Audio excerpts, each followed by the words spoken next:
Yun, magandang araw po sa inyo lahat. Welcome po sa panibagong video dito sa Makapili TV. Ngayon ito ang topic po natin na tungkol pa rin po sa ICC. Kung si Trillanes ang sinasabi niya, June or July daw lalabas yung warrant of arrest ni Pangulong Duterte. Ngayon, meron na naman pong panibagong spokesperson ng ICC at sinasabi niya nga itong September daw lalabas yung warrant of arrest ni Pangulong Duterte. So, yan po yung pag-uusapan natin ngayon. Pero bago ang lahat, kung hindi pa kayo nakasubscribe sa Makapili TV, baka pwede naman pakipindot yung subscribe button. At the same time, palike na rin po ng video. Wala naman pong bayad yan. Kaya, pindot na. So ito, panoorin po natin muna itong balitan to at bigyan po natin ito ng reaction. So panoorin po natin. Posibleng sa Setyembre na raw ihain ng International Criminal Court ang arrest warrant sa mga nasa likod ng madugong drug war ni dating Pangulong Rodrigo Duterte. Yan po ay ayon kay retired Supreme Court Associate Justice Antonio Carpio. Buwelta naman. So yun, may panibago yun naman pong spokesperson, yung ICC. So hindi natin alam kung talagang authorized spokesperson or baka mga ano lang to, mga self-proclaimed na spokesperson ng ICC. Yan ngayon dinasabi ni ni Chis Escudero. Kaya hindi siya o hindi masyadong pinag-uusapan sa Senado yung issue ng ICC kasi wala namang official statement na galing sa ICC. So wala namang dokumento rin na nilalabas yung ICC na kumbaga wala silang hawak na black and white copy ng dokumento patungkol dyan sa sinasabi lang maglalabas na raw ng warrant of arrest ang ICC. So, kaya hindi makapag-komento yung Senado, particular kung si Senate President Chis Escudero dahil nga may punto naman siya. Paano ka mag-react kung wala namang official statement galing sa ICC? Siyempre, wala naman silang sinasabi na itong si Trillanes, yung aking magiging spokesperson, or itong bago ngayon si Carpio, wala namang ganong sinasabi yung ICC. So, hindi makapag-komento ng maayos or ng sabihin natin na hindi makapagbigay ng komento ng maayos si Chis Escudero dahil nga hindi naman siya, sabihin natin, official statement na talagang nanggaling mismo sa ICC. So, ganun din dun sa warrant of arrest, wala na, sabi nga niya, wala pa o hindi pa niya nakikita yung dokumento na sinasabing maglalabas doon ng warrant of arrest. So parang naririnig lang or yung nga binabanggit lang nila Remulla, nila Solgen Guevara. At ngayon ito si Carpio naman puro kumbaga lumalabas lang puro hearsay, walang hawak na black and white. So yun yung punto lang dito ni Escudero na medyo ito yung isa sa mga pwede nating ibangga dito sa mga statement nitong mga self-proclaimed na spokesperson ng ICC. Ang isa sa mga dating tagapagsalita ni Duterte, nananaginip ng gising ang dating maestrado. Nasa frontline ng balitang yan si Marian Enriquez. Sa susunod na buwan na raw, posibleng ipaaresto ng International Criminal Court o ICC ang mga sangkot sa madugong war on drugs ni dating Pangulong Rodrigo Duterte.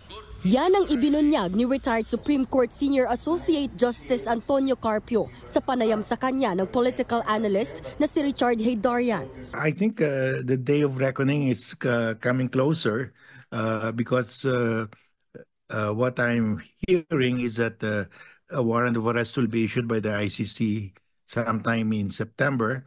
Hindi binanggit ni Carpio kung sino o saan galing ang impormasyon, pero mukhang hindi raw pagsasabay-sabayin ang paglabas ng arrest warrant. Maybe Digong will come out first and then the second tier, the third tier, it will be in tranche. Wala pang komento rito si dating Pangulong Duterte, pero sa panayam kamakailan kay Duterte sa YouTube channel ng kanyang anak na si Davao City Mayor Baste, muling binanatan ng dating Pangulo ang ICC. Giit niya wala itong karapatang mag-imbestiga dahil wala itong jurisdiksyon sa Pilipinas na kumalas noong 2019. ICC, Karami nangyayari sa mundo. Masakir dito, masakir doon. Pati yung Amerikano, ilang pinatay. Ano mang ginawa ninyong mga ICC kayo, mga May belta rin ang kanyang dating tagapagsalita at Chief Legal Counsel na si Attorney Salvador Panelo. Sinabi na rin daw noon ni Pangulong Bongbong Marcos na hindi makikipagtulungan ang ating pamahalaan sa ICC. I think the former Justice Carpio is daydreaming. Puro kabalbalan yun. No jurisdiction, which means kahit ano pang gawin nila mga issuance of a warrant of arrest for the former president, wala lahat yun. Which is totoo naman itong sinasabi ni dating spokesperson, dating Presidential Chief Legal Counsel ni Pangulong Duterte. Kasi nga wala namang police power ang ICC. Ngayon, halimbawa, kahit maglabas sila ng warrant of arrest, hindi naman niya pupunta rito at sila yung aaresto. Dahil nga wala silang police power. Ang mangyayari niyan, makikipasintabi pa rin sa gobyerno natin, sa administrasyon ni Bongbong Marcos para utusan or mag-request na arestuhin si Pangulong Duterte. Ngayon, dahil nga dun sa pronouncement ni Pangulong Marcos na hindi nga makikipagtulungan ang Pilipinas sa ICC, so pwede niyang tablahin yung request ng ICC na arestuhin si Pangulong Duterte. Kasi ang aaresto kay Pangulong Duterte, which is PNP or NBI lang ang pwedeng, siguro yun ang hula ko, PNP or NBI, CIDG. So pero ano pa rin, local Philippine enforcement lang. So kapulisan natin, NBI, yun lang ang pwedeng umaresto kay Pangulong Duterte. Pero paano nga naman nila aarestuhin kung tatablahin naman ni BBM yung warrant of arrest na ICC dahil nga hindi nga makikipagtulungan tayo, so walang jurisdiction. Pero ang ano lang kasi rito, ang nagiging problema lang kasi rito is iba rin kasi yung sinasabi o iba yung pagkakaintindi nila Remulla, nila Solgen Guevara dun sa kumbaga sa kung ano yung obligasyon daw natin sa ICC. Kahit na alam nyo, pinutol na yan ni Pangulong Duterte, pero yung pa rin kasi yung kumbaga nakatatak pa rin sa utak nila na mayroon pa rin obligasyon yung Pilipinas sa ICC. So, kahit na sinasabi pa nga nitong mga spokesperson kuno ng ICC na idadaan pa rin daw yan sa Interpol para lang makuha or maaresto lang si Pangulong Duterte, is hindi pa rin, kumbaga malabo pa rin mangyari yun. Dahil nga, wala naman silang police power. Kung tatablahin niya ng gobyerno natin, baliwala yung i-issue nilang warrant of arrest na yan. Kasi nga, wala naman silang police power. Kahit ngayon panakot nila sa Interpol, hindi naman yung mga hindi naman yung mga police na na aaresto, pupunta rito para arestuhin ng biglaan. Hindi pwede yun. Lalabas yung kidnapping yun. So, pwedeng sila pa yung arestuhin kahit na meron silang sabihin nila may mga meron tayong obligasyon sa kanila. So, hindi pa rin pwede yun. So, masasagasaan yung saligang batas natin dahil iba yung jurisdiction natin dito. Ngayon, sabi ko nga sa inyo, kahit na hindi tayo abogado, hindi natin pinag-aralan yung batas na yan, logic lang yung gagamitin natin. Ang Interpol, hindi naman yan yung nag-i-issue na kumbaga, nagiging katulong lang sila ng isang bansa kung halimbawa may gusto silang ipahanap o ipaaresto. Kung hindi mag-request yung gobyerno natin sa ICC, or sa Interpol, na hanapin o arestuhin yung itong tao na to, wala din. Tulad nung example nga natin yung kay Tebes, di ba? So, nag-request yung gobyernong Pilipinas na hanapin si Tebes. Tandaan nyo, meron ng nakasampang kaso kay Tebes, pero ang umaresto kay Tebes sa Timor-Leste is mga Timor-Leste pulis ng Timor-Leste yung umaresto, hindi po yung Interpol. So, after ma-aresto ng Timor-Leste, saka lang nila ibibigay sa Interpol. Depende nila kung paano yung magiging transaction dun. Pero yun nga, pulis pa rin ng Timor-Leste yung humuli kay Tebes dahil sa request ng Pilipinas. Ngayon dito sa kaso naman nito, ang nagre-request o magre-request na mag-aresto sa Interpol is yung ICC. Blue notice pa nga lang yung ano eh, blue notice nga lang yung pautot nga ni Trillanes, 'di ba? Na ang blue notice ano lang yun, parang monitoring lang. So hindi talaga siya police operation or kung ano mang request na para arestuhin. Kumbaga yun eh pang monitoring lang. So wala rin silbi. So kahit ano pa yung sabihin nitong mga self-proclaim na ah, spokesperson ng ICC, mukhang malabong lumusot yan. Kasi nga, kung papayagan na arestuhin yan dito si Pangulong Duterte, sasagasaan yung ating saligang batas, which is yan ang pwede namang, kumbaga pwedeng iapila sa Supreme Court. So, pag-uusapan pa yan, ngayon, kung sabi nga ni Chis Escudero dyan kung mangyari man yun, may kailangang idagdag sa batas natin or may kailangang gawin para alam niyo yun, maaresto si Pangulong Duterte at magiging, kumbaga parang kailangan pa magpasa ng batas para mangyari yun. Kung wala namang, alam mo natin, sabihin na lang natin may magpasa, hindi naman ganun kabilis para ma-aprobahan yan. Siyempre, pagdedebatehan pa yan, iakit pa sa Supreme Court. So, hindi ganun kadali. Kaya nga sabi nga dito ni Sal Panelo, mukhang na itong si Carpio, nagde-daydreaming lang. Kumbaga, lumilipad pa yung utak. So, kumbaga parang, alam nyo yun, parang bangag pa sa pagkakatulog na medyo hindi pa naihimasmasan. Kaya kung ano-ano na lang yung mga sinasabi para lang masabing, ano yun, mapaniwala niya lang yung mga tao na si Pangulong Duterte, talagang aarestuhin na ng ICC. Ganyan din ang sinabi ng dati ring tagapagsalita ni Duterte na si Attorney Harry Roque. Well, araw-araw ay day of reckoning. Kasi lahat ng biktima ng drug war pwede maghain ng kaso dito sa Pilipinas. Sabi naman ng Presidente Duterte, haharapin niya lahat na may reklamo dito sa hukumang Pilipinas. Isa pa yan, wala namang nakasampang kaso rito sa Pilipinas kay Pangulong Duterte. Diyan kayo muna magtaka. Diba? Bakit walang nakasampang kaso rito sa Pilipinas? Tungkol din sa sinasabi nilang war on drugs ni yung mga biktima sa war on drugs ni Pangulong Duterte. 'Di ba? Lagi ko nga sinasabi, bakit hindi sila nagsasampa ng kaso rito sa Pilipinas? Ngayon, kung yung palusot lang ni Trillanes yung pakikinggan nyo, sinasabi niya kasi nung una, na hawak kasi ni Pangulong Duterte, nung time na nakaupo pa siya bilang presidente, administrasyon pa niya, ang pautot niya is hawak daw yun ni Pangulong Duterte yung mga judges dito. So, parang pinalalabas niya na ang nag-appoint nun si Pangulong Duterte. Which is hindi totoo. Kung meron siyang in-appoint doon, I think dalawa lang yata or isa ang in-appoint ni Pangulong Duterte sa Supreme Court. Karamihan doon is mga appointee pa ni Pinoy. So, paano i-impluwensyahan ni Pangulong Duterte yung mga judge sa Supreme Court kung hindi naman siya yung nag-appoint? Di ba?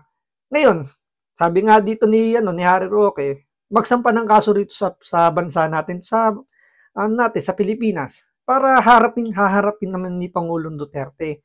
Di ba? Hindi nila ginagawa yun.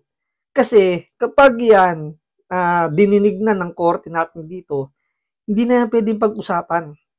Masasubjudice sila dyan. Di ba? Pipigilan na sila ng korte, ng batas natin na pag-usapan pa yung legality ng kaso na yan kasi nga didinggin na yan dito, so pagbabawalan na yan. So wala na silang magiging black propaganda o hindi nila magagamit yung issue na yan. Kasi nga pwede silang makulong. Yan yung isa sa mga reason kung bakit hindi sila nagsampa ng kaso rito at sa ICC nila sinasampa yung kaso. Dito nga parang nangyayari pa rito, ang iniipit pa nila rito ICC. So parang nangyayari dito, ang parang dinidiktahan nila rito yung ICC. Wala lang magawa yung ICC, siyempre. Or gusto rin ng ICC dahil kailangan nila ng publicity dahil nga binabalahura sila ni Pangulong Duterte kung mura-murahin ni Pangulong Duterte yan dahil nga napaka-bias naman kasi ng ICC na parang ang kinakaya lang nila yung mga maliliit na bansa na pwede nilang brasuhin. Pero yung mga malaking bansa na may mga human rights violation, hindi nila kayang kastiguhin tulad ng Amerika, tulad ng Russia, ng Ukraine, ng Israel, ng Palestinian, mga bansang na talagang Afghanistan, di ba, na hindi na kayang kontrolin sa ngayon yung kanilang human rights problem. Pero yung mga bansang maliliit na alam niyo yun, na nakasandal pa sa ibang mga bansa na alam niyo yun, hindi naman ganung kayaman na bansa, yun dun sila nagsusumiksik. Hindi lang nila matanggap ngayon dito dahil sa hindi naman tayo ganun kayaman, pero minumura sila ni Pangulong Duterte. Kaya mainit na mainit din yung puwet nitong mga taga-ICC kay Pangulong Duterte. Siyempre, ikaw ba naman, International Criminal Court ka, mumura-murahin ka lang ng isang presidente na hindi naman ganun kayaman yung bansa niyo, di ba? So, doon napipikon din yung ICC, tsaka itong sila Carpio, sila Trillanes, dahil kumbaga harap-harapan silang binabastos ni Pangulong Duterte, sinasampal sa kanila yung katotohanan na walang jurisdiction talaga itong ICC sa bansa natin. Kaya nga kumulas na si Pangulong Duterte kasi napaka-hipokrito nga. Dahil may mga bansang malaki na garapalan yung human rights pero walang ginagawa itong ICC. Yan yung isa sa mga dahilan bakit kumalas si Pangulong Duterte. Siguro, panaginip na lang yan ng mga detractors ni Presidente Duterte. Ayon naman kay ICC Assistant to Counsel Attorney Cristina Conti, kung maglalabas man ng arrest warrant, posibleng hindi raw ito ipaalam sa publiko. Hindi rin daw ito matatakasan ni Duterte. In a sense, yung humanitarian consideration. Tingnan nyo yung palusot nila. Kung maglabas daw ng warrant of arrest yung ICC, isisikreto daw sa taong bayan. Anong logic? Diba? Pag ginawa nila yung sinikreto nila yan na aarestuhin ng biglaan si Pangulong Duterte, katapusan na po ng karir ni BBM. Kapag ginawa nila yan, sigurado yan, wasak ang kinabukasan ni BBM at sigurado magwawala ang taong bayan kapag nangyari yun. So, napaka-imposible nung mga statement nitong abogado na to, na Human Rights Council na to, na ganun ang mangyayari, aarestuhin maglalabas ng warrant of arrest ng sikreto, aarestuhin ng sikreto si Pangulong Duterte. Napaka-imposible yun. Labag na sa saligang batas natin yun, na aarestuhin mo isang tao na wala kang ipapakitang warrant. Papasok ka na lang sa bahay ng may bahay at sasabihin mo, wala kang sasabihin, biglaan nyo lang dadamputin. So walang pinagkaiba sa pinaglalaban nyo sa mga pulis natin dito na umaaresto ng hindi sumusunod sa protocol. So napaka-hipokrito nitong mga taga human rights na to, na kung makapagtanggol kayo dun sa mga biktima na involved, sabihin natin involved na lang sa illegal na droga na yan, pero papabayaan nyo yung ICC na umaresto ng illegal.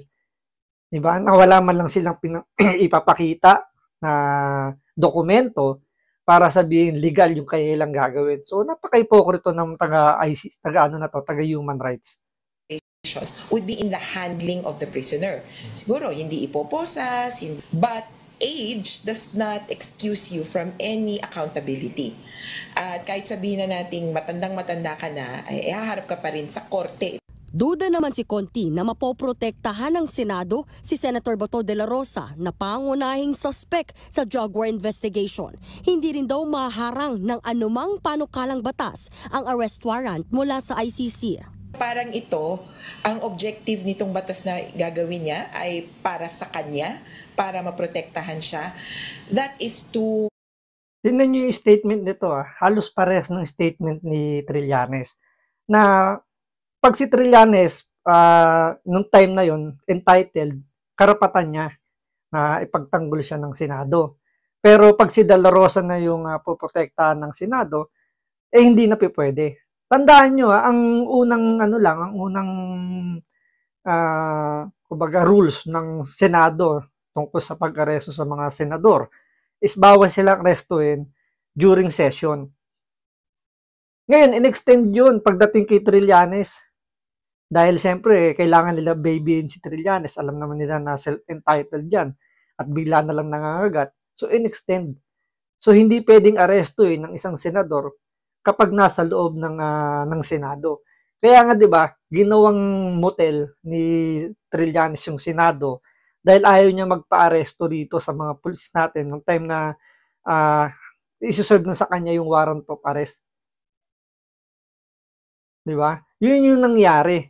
Pero ngayon pag dahil si Bato de la Rosa yung gagamit ng privilege na yun, eh hindi po pwede.